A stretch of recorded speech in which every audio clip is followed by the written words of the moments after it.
We're pretty religious about not doing that on this show. I mean, we will talk with our guests before we go live about what not to say, what violates YouTube's terms, so everyone's up to speed. And we got like a 99% accuracy, right? That's absolutely not true, Ian. On this show, we may be mentioned. Maybe we may be mentioned to like 1 out of 15 guests what YouTube's rules are.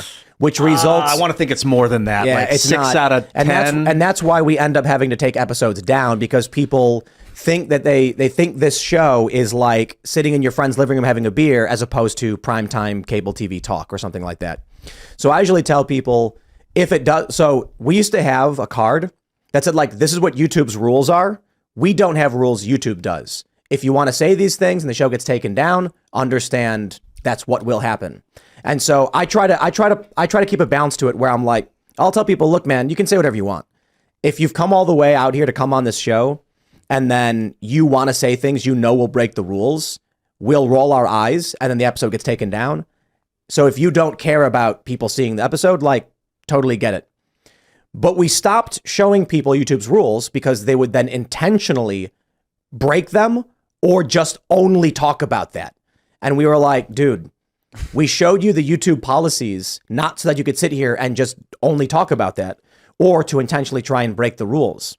So then we're like, okay, just like, dude, don't make allusions to violence, all right? And then YouTube had a rule about the election, whatever. In fact, most of those rules, they're not actually enforceable as long as it's a debate and not overt.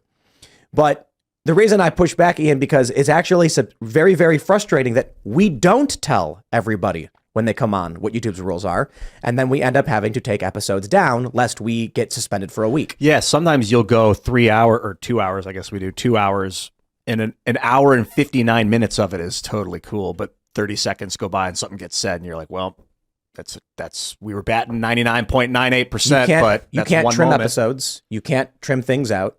I don't know why they took your episode down that we did, Brandon. No idea. They did not tell me. We talked about trans stuff a lot that night. Yeah, but we're not like, you know, the one thing I tell people is try to keep it academic. Yeah. You know what I mean? Make your criticisms fierce and passionate, but, you know, make them academic and not just generally trying to insult somebody.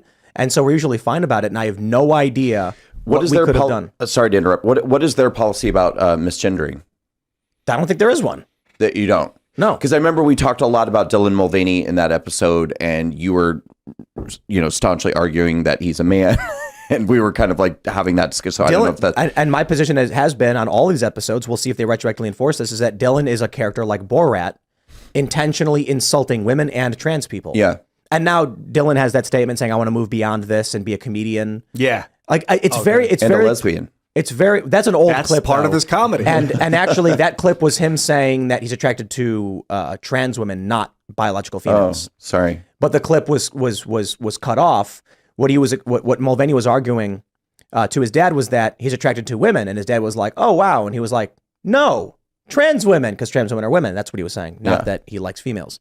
But my position has always been that Mulvaney is I believe it's a character intending to mock trans people. Like, I guess find like some like paparazzi was like following around Dylan Mulvaney, and then found that, you know, like in normal life, like he doesn't dress like that or act like that at all. But I don't necessarily care to get into all that. I will just say that I'm saying it goes to your point. Yeah, he's playing camp. That's how he described it. Like, he's campy. You know. Yeah, and you look at like Borat as Bruno. Yeah, was like a fake gay guy and being over the top and insulting, and, you know, Ron Paul got really mad about it. That's what I see with Mulvaney.